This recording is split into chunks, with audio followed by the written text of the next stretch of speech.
Big பாஸ்ல இந்த சீசன்ல முதல் முறையா சனிக்கிழமை எபிசோட்ல சௌந்தர்யா ஜாக்லின் 2 பேரையும் எவிக்ஷன்ல இருந்து சேவ் பண்ணியிருக்கார் விஜய் சேதுபதி. இன்னைக்கு சண்டே எபிசோட்ல சௌந்தர்யாவுக்கு மறுபடியும் டோஸ் விழுது. மஞ்சரிய நாய் மாதிரி குலைச்சி கிண்டல் பண்ணது பற்றி சௌந்தர்யாவை கண்டிக்கிறாரு விஜய் சேதுபதி. அதே சமயம் டெவிலா நீங்க கொடுத்த டாஸ்க சிறப்பா செஞ்சீங்கன்னு பாராட்டிட்டு மஞ்சரிக்கு நீங்க சேவ்டுன்னு சொல்றாரு. இன்னைக்கு எபிசோட்ல மஞ்சரி ஃபர்ஸ்ட் சேவ் ஆகியிருக்காங்க. அடுத்து ராணவ் ரயான் 2 பேரையும் எவிக்ஷன்ல இருந்து சேவ் செய்தவர் மற்ற எல்லாரையும் உட்கார வச்சுட்டு முதல் எவிக்ஷனை அறிவிக்கிறாரு. இந்த வாரம் முத்துக்குமரனோட ஆட்டம் அவ்வளவு இன்ட்ரெஸ்டிங்கா இல்லைன்னு நினைச்சாங்களோ என்னவோ, முத்துக்குமரனையும் சேவ் பண்ணவே இல்லை. இனிமேலாவது முத்துக்குமரன் அமைதி மோட்ல இருந்து ஆக்ரோஷமான மோடுக்கு மாறுவாரா, பொறுத்திருந்து பார்க்கலாம். முதலாவதா ஆனந்தி எவிக்ட் ஆகி வெளியே போறாங்க.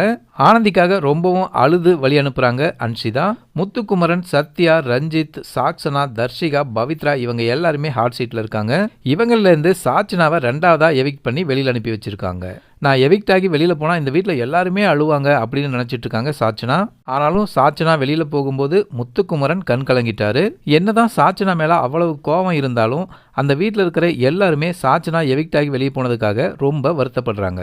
இதுக்கு மேல சாச்சனா இந்த வீட்டில் இருந்தா கண்டிப்பா இன்னும் பேரை கெடுத்துக்குவாங்க அப்படின்னு சரியான நேரத்தில் சாச்சனாவை வெளியே அனுப்பி வச்சிருக்காங்க பிக் பாஸ் டீம். இந்த வாரம் ரஞ்சித் கேப்டனா ஆயிட்டதால இந்த வாரம் நாமினேஷன்ல வரமாட்டாரு. மஞ்சரி கிட்டையும் நாமினேஷன் ஃப்ரீ பாஸ் இருக்கிறதுனால அவங்களும் நாமினேஷன்ல வரமாட்டாங்க. ஃப்ரீ டாஸ்க்ல ஃபேமிலி எல்லாம் உள்ள வரும்போது தர்ஷிகாவோட அம்மா உள்ள வந்தாங்கன்னா ஒரு எமோஷனல் கண்டென்ட் கிடைக்கும் அப்படிங்கிறதுனால தர்ஷிகாவையும் இந்த வாரம் எலிமினேட் பண்ண மாட்டாங்கன்னு தோணுது. இந்த வாரம் நாமினேஷனுக்கு யாரெல்லாம் வர போறாங்க, இதுல யார் வெளியில போவாங்கன்னு கண்டிப்பா சுவாரஸ்யமா இருக்க போகுது. இந்த டபுள் எவிக்ஷன் உங்களுக்கு ஹாப்பியா இல்ல அன்ஃபேரா? உங்க கருத்தை கமெண்ட் பண்ணுங்க.